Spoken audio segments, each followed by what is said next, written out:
दोस्तों, स्वागत है आपका मेरे YouTube चैनल इंग्लिश बाबू पर। और आज मैं फिर हाजिर हूँ आपके साथ एक नई स्टोरी लेकर। और दोस्तों, आज जो स्टोरी मैं आपके लिए लेकर आया हूँ ये एक शॉर्ट मॉरल स्टोरी है। बहुत ही प्यारी, मज़ेदार, अच्छी कहानी है। उसके अलावा दोस्तों, आज की इस स्टोरी में आपको कई एडवांस लेवल के वर्ड मीनिंग सीखने को मिलेंगे। और उसके अलावा दोस्तों, आज की जो स्टोरी है इसके अंदर आपको कई सारे नए वर्ड मीनिंग सीखेंगे। उसके अलावा इसका जो ग्रामर का स्ट्रक्चर है उसे बिल्कुल ही डिटेल में कवर करेंगे, तो एक एक स्ट्रक्चर को आप बड़ी आसानी से सीख पाएंगे। तो चलिए दोस्तों, आज की इस कहानी को हम शुरू करते हैं। और सबसे पहले कहानी का टाइटल देखते हैं। कहानी का टाइटल है the greed of the jackal. क्या मतलब हुआ दोस्तों? जैकल का मतलब होता है सियार और GREED। ग्रीड नाउन है, ग्रीड का मतलब होता है लालच, ऑफ का मतलब होता है का। The greed of the jackal, सियार का लालच। तो दोस्तों, ये आज की इस कहानी का टाइटल है, शीर्षक है। और अब मैं इसे पढ़ना शुरू करता हूँ। आप लोगों से रिक्वेस्ट है कि आप कहानी को बिल्कुल ध्यान से सुने। और यदि आज की कहानी में आपको कोई भी नया वर्ड या फिर नया स्ट्रक्चर मिले तो आप उसको नोट करें। और यदि कहानी अच्छी लगे तो लाइक भी ज़रूर करें। तो चलिए इसको शुरू करते हैं। Once upon a time a hunter was searching for a deer in the forest. क्या मतलब हुआ? वंस अपॉन अ टाइम का मतलब होता है कि एक समय की बात है। अ हंटर वॉज सर्चिंग। दोस्तों, ये जो वाक्य है ये एक पास्ट कॉन्टिन्यूस का वाक्य है। पास्ट कॉन्टिन्यूस का मतलब होता है जब हम पास्ट में कोई ऐसे वाक्य बनाए जहाँ वाक्य की टेल पर रहा था, रही थी जैसे शब्द आते हैं, ऐसे वाक्यों में वॉज या फिर वर्ब का इस्तेमाल किया जाता है हेल्पिंग वर्ब के रूप में। साथ में वर्ब की फोर्थ फॉर्म लगाई जाती है। सर्च फॉर का मतलब होता है किसी को तलाश करना, किसी को ढूंढना। और ये फोर्थ फॉर्म है। ING फॉर्म का मतलब होता है वर्ब की फोर्थ फॉर्म। तो क्या अर्थ हुआ कि एक समय की बात है। अ हंटर, हंटर मतलब कि शिकारी, वॉज सर्चिंग फॉर, ढूंढ रहा था, अ डियर, एक हिरण को, इन द फॉरेस्ट, जंगल में। तो पूरी लाइन का क्या अर्थ निकला कि एक समय की बात है, एक शिकारी जंगल में एक हिरण को ढूंढ रहा था। After some time, after some time मतलब कुछ समय के बाद, he saw a herd of deer grazing the sweet and soft grass. दोस्तों, ये जो वाक्य है ये एक पास्ट इंडेफिनिट का अफर्मेटिव वाक्य है। और जब हम पास्ट इंडेफिनिट में कोई भी अफर्मेटिव का वाक्य बनाते हैं तो वहाँ वर्ब की सेकंड फॉर्म का यूज़ किया जाता है। सी का मतलब होता है देखना, और ये सेकंड फॉर्म है सॉ। आफ्टर सम टाइम, कुछ समय के बाद, ही सॉ, उसने देखा, अ हर्ड ऑफ डियर। दोस्तों, हर्ड का मतलब होता है झुंड। अ हर्ड ऑफ डियर का मतलब हुआ हिरणों के एक झुंड को।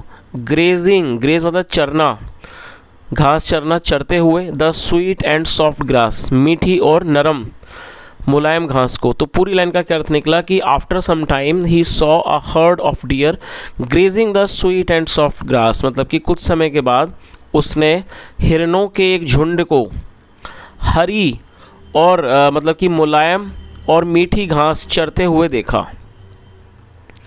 ही aimed at a fat deer and shot an arrow. दोस्तों, ये जो वाक्य है ये भी पास्ट इंडेफिनिट का वाक्य है जहाँ पर सेकंड फॉर्म लगाई जाती है। AIM, एम का मतलब वैसे एम का मतलब लक्ष्य भी होता है जो कि एक नाउन है। उसके अलावा ये जो शब्द है वो एक वर्ब है जिसका मतलब होता है निशाना साधना, निशाना लगाना। और ये वर्ब पास्ट इंडेफिनिट का वाक्य है तो यहाँ पर सेकंड फॉर्म लगाएगी। आप इसको नोट कर लीजिए, AIMED। He aimed at a fat deer, उसने एक, फैट मतलब मोटा, उसने एक मोटे हिरन पर निशाना साधा। एंड शॉट एन अरो, अरो मतलब तीर, और ये पास्ट का वाक्य है। शूट का मतलब छोड़ना, second form shot. And shot an arrow, और उसने एक तीर चला दिया। तो पूरी लाइन का क्या अर्थ निकला कि he aimed at a fat deer and shot an arrow, उसने एक मोटे हिरन पर निशाना साधा, निशाना लगाया और एक तीर चला दिया या तीर छोड़ दिया। The arrow hit the deer, और ये भी पास्ट का ही वाक्य है। और दोस्तों, हिट की सेकंड फॉर्म में हिट होती है तो यहाँ पर सेकंड फॉर्म के को ही आप इसको सेकंड फॉर्म ही माने। The arrow hit the deer, hit मतलब लगना, तीर हिरन को लगा। He fell down and died instantly, और ये भी पास्ट का ही वाक्य है। FALL फॉल मतलब होता है गिरना, सेकंड फॉर्म में फेल, ही फेल डाउन, वह नीचे गिर गया। एंड डाइड इंस्टेंटली, और तुरंत उसकी मृत्यु हो गई। डाई मतलब मरना, सेकंड फॉर्म डाइड। पूरी लाइन का क्या अर्थ निकला? He fell down and died instantly, वह नीचे गिर गया और तुरंत मृत्यु हो गई, तुरंत उसकी मृत्यु हो गई। आगे देखिए, all the other deer ran off. Run off का मतलब भाग जाना, भाग खड़े होना, और ये पास्ट का ही वाक्य है जहाँ पे सेकंड फॉर्म लगी है। All the other deer ran off, बाकी अन्य हिरन भाग खड़े हुए, भाग गए। जस्ट देन का मतलब होता तभी। The hunter saw a boar and decided to kill him too. दोस्तों ये भी पास्ट इंडेफिनिट का वाक्य है जहाँ पे सेकंड फॉर्म लगाई गई है, और इस वाक्य में 2 वर्ब का प्रयोग करके वाक्य को बनाया गया है। तो जब हम कोई भी ऐसा वाक्य बनाएंगे जहां हम 2 वर्ब का प्रयोग करना चाहते हैं, तो पहली वर्ब के बाद हमें टू का यूज़ करना है हेल्पिंग वर्ब के रूप में, और टू के बाद हमेशा ही वर्ब की फर्स्ट फॉर्म लगाई जाती है। TOO का मतलब होता है भी। तो क्या अर्थ हुआ? जस्ट देन तभी। The hunter saw a boar, boar मतलब होता है जंगली सुअर। शिकारी ने एक जंगली सुअर को देखा। And decided to kill him too, और उसने उसे भी मारने का फैसला किया, या कह सकते हैं उसे भी मारने का उसने निर्णय किया। He aimed at the boar, aim मतलब निशाना लगाना, निशाना साधना, सेकंड फॉर्म है ये। He aimed at the boar, उसने सुअर पर निशाना लगाया। एंड शॉट एन अरो, और एक तीर चला दिया। और दोस्तों ये भी पास्ट का ही वाक्य है जहाँ पर सेकंड फॉर्म लगाई गई है। तो क्या अर्थ हुआ कि उसने बोअर पर, जंगली सुअर पर निशाना साधा, निशाना लगाया और एक तीर चला दिया। The arrow pierced the boar. दोस्तों पियर्स का मतलब होता है किसी चीज़ में छेद कर देना, घुस जाना, भेद देना, लग जाना। तो आप इसे नोट कर लें, सेकंड फॉर्म में pierced. The arrow pierced the boar, क्या अर्थ हुआ कि तीर सुअर में या जंगली सुअर में घुस गया, मतलब उस तीर ने उसको भेद दिया। ग्रोनिंग विथ पेन, दोस्तों GROAN, ग्रोन का मतलब होता है कराहना। जैसे दर्द होता है तो हम आवाज़ निकालते हैं, कराहते हैं, उसे ग्रोन कहा जाता है। तो क्या अर्थ हुआ? ग्रोनिंग विथ पेन, क्या अर्थ हुआ कि दर्द से कराहते हुए। He charged at the hunter furiously, furiously का मतलब होता है गुस्से से, जो कि एडवर्ब है। एडवर्ब का मतलब होता है ऐसा शब्द जो किसी वर्ब की विशेषता के बारे में बताए। चार्ज का मतलब होता है किसी पर टूट पड़ना। तो क्या अर्थ हुआ? ग्रोनिंग विथ पेन, दर्द से कराहते हुए। He charged at the hunter furiously, वह गुस्से से शिकारी पर टूट पड़ा। आगे देखिए, using all the force left in his bleeding body. दोस्तों यहाँ पर देखिए ब्लीडिंग का यूज़ किया गया। ब्लीड इस शब्द का यहाँ पर एडजेक्टिव के तौर पर इस्तेमाल किया गया। ब्लीडिंग का मतलब होता है खून बहता हुआ। तो क्या अर्थ हुआ? यूजिंग ऑल द फोर्स, सारी शक्ति का इस्तेमाल करते हुए। Left in his bleeding body, और लेफ्ट का मतलब बची हुई, जो उसके बहते हुए खून का मतलब कि खून बहते हुए शरीर में बचा था, उस सारी शक्ति का इस्तेमाल करते हुए। ही हिट हिज हेड, उसने उसके सर को टक्कर मारी। ही हिट हिज हेड, मतलब कि उसने अपने सर से टक्कर मारी। ऑन द हंटर्स स्टमक, शिकारी के पेट पर, स्टमक का मतलब पेट। एंड टोर इट ओपन, और टायर का दोस्तों टीयर मतलब फाड़ना, और second form tore. And tore it open, और उसको फाड़ कर खोल दिया। विद हिज टस्क, टस्क का मतलब दांत, अपने दांतों से।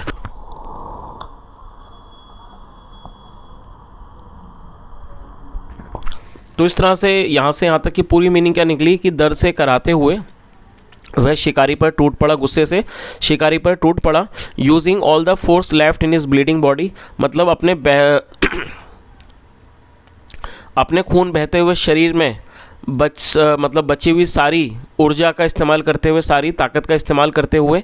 ही hit his head on the hunter's stomach, उसने अपना सर शिकारी के पेट पर मारा।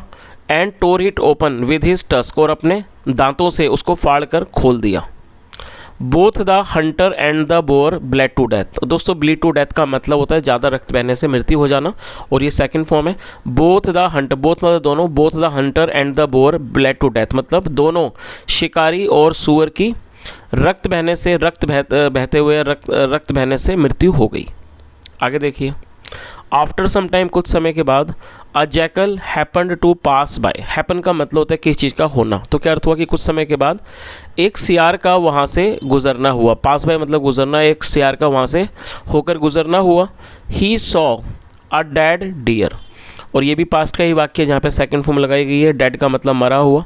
ही सो अ डेड डियर, उसने एक मरे हुए हिरन को देखा। अ डेड बोअर, एक मरे हुए सुअर को। And a dead man lying, और एक मरे हुए आदमी को पड़ा हुआ देखा। तो पूरी लाइन का क्या अर्थ हुआ कि उसने एक मरे हुए हिरन को, मरे हुए सुअर को और एक मरे हुए आदमी को पड़ा हुआ देखा। गुड हेवंस, दोस्तों गुड हेवंस का मतलब होता है जैसे कई बार हमें कोई अचंभे वाली चीज़ दिख जाती है, कोई जहाँ पर बहुत ज़्यादा हमें आश्चर्य होता है तो हम बोलते हैं अरे वाह, तो उसके लिए गुड हेवंस का यूज़ किया जाता है। तो क्या अर्थ हुआ, यहाँ पे गुड हेवंस की जगह ओ माई गॉड का भी इस्तेमाल कर सकते हैं, एक ही बात है। तो यहाँ पर गुड हेवंस का यूज़ किया गया जिसका मतलब अरे वाह। तो उसने क्या कहा कि अरे वाह, what A feast I have got today, मुझे आज कितनी अच्छी दावत मिली है। और ये प्रेजेंट परफेक्ट का वाक्य है जहाँ पर हैज़ हैव के साथ थर्ड फॉर्म लगाई जाती है। तो उसने क्या कहा कि अरे वाह, आज मुझे कितनी अच्छी दावत मिली है। ही थॉट, उसने सोचा। And went near the dead hunter, और वो मरे हुए शिकारी के पास गया। चलिए आगे देखिए। ही देन मरमर्ड, दोस्तों मरमर का मतलब होता है मुंह में कुछ बोलना, बड़बड़ाना, बुदबुदाना। सेकंड फॉर्म है ये, आप इसे नोट कर लीजिए। ही देन मरमर्ड, फिर वो बड़बड़ाया। First I will eat a large part of the man, दोस्तों ये फ्यूचर इंडेफिनिट का वाक्य है जहाँ पर विल का इसके साथ वर्ब की फर्स्ट फॉर्म लगाई जाती है। तो उसने मतलब ही देन मरमर्ड, फिर वो बड़बड़ाया कि पहले मैं एक आदमी, मतलब आदमी का एक बड़ा हिस्सा खाऊंगा। लार्ज पार्ट मतलब बड़ा हिस्सा, पहले मैं आदमी का एक बड़ा हिस्सा खाऊंगा। देन फिर I will taste the boar, फिर मैं ये जो बोअर है उसको चखूंगा, उसका स्वाद लूँगा, जंगली सुअर का। एंड द डियर, और हिरन का। I will keep the remaining parts of their bodies for the days to come, और दोस्तों कीप ये भी फ्यूचर इंडेफिनिट का वाक्य है जहाँ विल का यूज़ किया गया है, और कीप फर्स्ट फॉर्म है।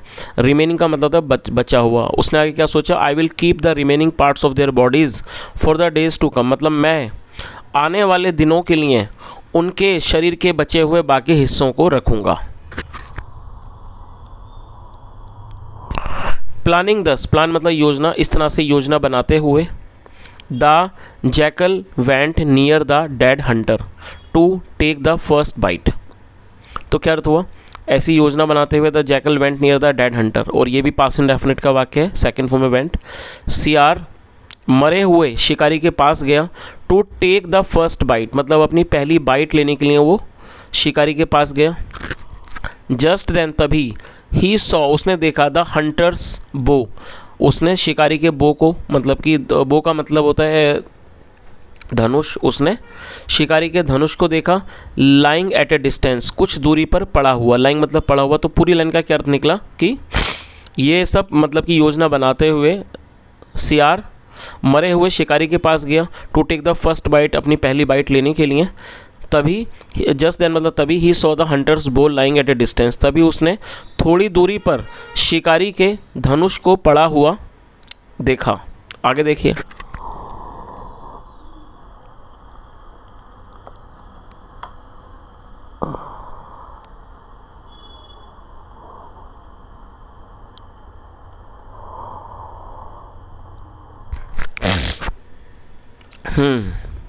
The rope of the bow must be made of the sheep's gut, दोस्तों शीप के बाद एपिस्ट्रोफी ऐसे, जिसका मतलब होता है काकी के, जब हम किसी भी नाम या व्यक्ति के साथ को जोड़ना चाहते हैं तो एपिस्ट्रोफी एस का यूज़ वहाँ किया जाता है। और गट का मतलब होता है आंत। और दोस्तों मस्ट बी का यूज़ जब किया जाएगा जब कोई चीज़ आवश्यक होगी, जैसे मान लीजिए हम कोई ऐसा वाक्य बनाएंगे जहाँ पर कोई भी नाउन एडजेक्टिव आ रहा है और उसमें कोई ज़रूर अवश्य जैसे शब्द आएंगे तो वहाँ पर मस्ट बी का यूज़ किया जाता है। तो उसने क्या कहा, द रोप, रोप मतलब रस्सी, the rope of the bow must be made of the sheep's gut, की जो धनुष की रस्सी है वो अवश्य ही भेड़ की आंत की बनी हुई होगी। I will first chew it, chew मतलब चबाना, I will first chew it, सबसे पहले मैं इसको चबाऊंगा। It will work as an appetiser, दोस्तों आप इसे नोट कर लीजिए, APPETIZER। एपेटाइज़र का मतलब होता है भूख बढ़ाने वाली। कई बार ऐसा होता है, कई लोगों को, बच्चों को भूख नहीं लगती तो उनको कुछ इस तरह की मेडिसिन, दवाइयाँ दी जाती हैं, इस तरह के टॉनिक दिए जाते हैं जिससे उनकी भूख बढ़ जाती है। तो जो भूख बढ़ाने वाली चीज़ें होती हैं, दवाइयाँ या कुछ भी इस तरह का सिरप, उसे एपेटाइज़र कहा जाता है। तो उसने क्या कहा, it will work as an appetiser, मतलब ये एक भूख बढ़ाने वाले के तौर पर काम करेगा। सेड द जैकल, सीआर ने कहा। आगे देखिए। As he bit into the string, और दोस्तों ये भी पास्ट का वाक्य है, बाइट मतलब काटना, सेकंड में bit, as he bit into the string, और जैसे ही उसने, स्ट्रिंग का मतलब होता है रस्सी धागा, जैसे ही उसने उस रस्सी को, उस तार को या कैसे धागे को उसने काटा, द स्ट्रिंग, इसको डोर भी कह सकते हैं, द स्ट्रिंग ब्रोक ऑफ, जो ये डोरी थी ब्रोक ऑफ वो टूट गई, एंड द बो, और जो बो था, बो मतलब कि धनुष, पियर्स्ड थ्रू हिज माउथ, वो उसके मुंह में घुस गया, एंड हैड, और उसके सर में, मतलब उसने उसके मुंह को और उसके सर को भेद दिया। तो दोस्तों समझ ही गए होंगे आप इसको, इसने क्या गलती करी कि इसने वो जो धनुष के अंदर जो लगी हुई जो धागा था या उसको कह सकते हैं डोरी थी, उसको उसने काटा, जिसकी वजह से वो एकदम से टूट गई, ब्रोक ऑफ हो गई, मतलब कि वो टूट गई। एंड द बो piers through his mouth and head, और जो बो था, धनुष था, उसने उसके मुंह को और सर को भेद दिया। किलिंग द फुलिश क्रिएचर, उस मूर्ख प्राणी को मारते हुए उसने क्या करा, उस धनुष ने उसके मुंह को और सर को भेद दिया। आगे देखिए, the greedy jackal instead of enjoying his present kept thinking and planning for his future, the future that never came. क्या अर्थ हुआ द ग्रीडी जैकल? दोस्तों GREEDY ग्रीडी एडजेक्टिव है जिसका मतलब होता है लालची, और आप इसे जरूर नोट कर लीजिए। इंस्टीड ऑफ का मतलब होता है की बजाय। The greedy jackal instead of enjoying his present, मतलब कि लालची सियार अपने वर्तमान का आनंद लेने की बजाय kept thinking and planning for his future, मतलब सोचता रहा और अपने भविष्य की योजना बनाता रहा। The future that never came, वो भविष्य जो कभी भी नहीं आया। चलिए, तो दोस्तों इस तरह से ये छोटी सी कहानी यहीं ख़त्म होती है अच्छे से मॉरल के साथ, और जो कहानी का मॉरल है वो लास्ट की लाइनों में हम अच्छे से देख सकते हैं कि हमें हमेशा ही अपने वर्तमान को एंजॉय करने की कोशिश करनी चाहिए। हमें कभी भी ज़्यादा भविष्य के बारे में इतनी प्लानिंग नहीं करनी चाहिए, और जो समय है वर्तमान में उसमें रहने की कोशिश करनी चाहिए। तो दोस्तों ये आज की एक छोटी सी कहानी थी। यदि आपको आज की कहानी अच्छी लगी हो, मेरा पढ़ाने का प्रयास भी अच्छा लगा हो, तो आपसे रिक्वेस्ट है आप इस वीडियो को ज़रूर लाइक करें, दोस्तों के साथ भी शेयर करें, चैनल को भी सब्सक्राइब करें। यदि कोई सुझाव हो तो कॉमेंट में ज़रूर बताएँ। यहाँ तक सुनने के लिए thank you so much. Have a nice day and bye.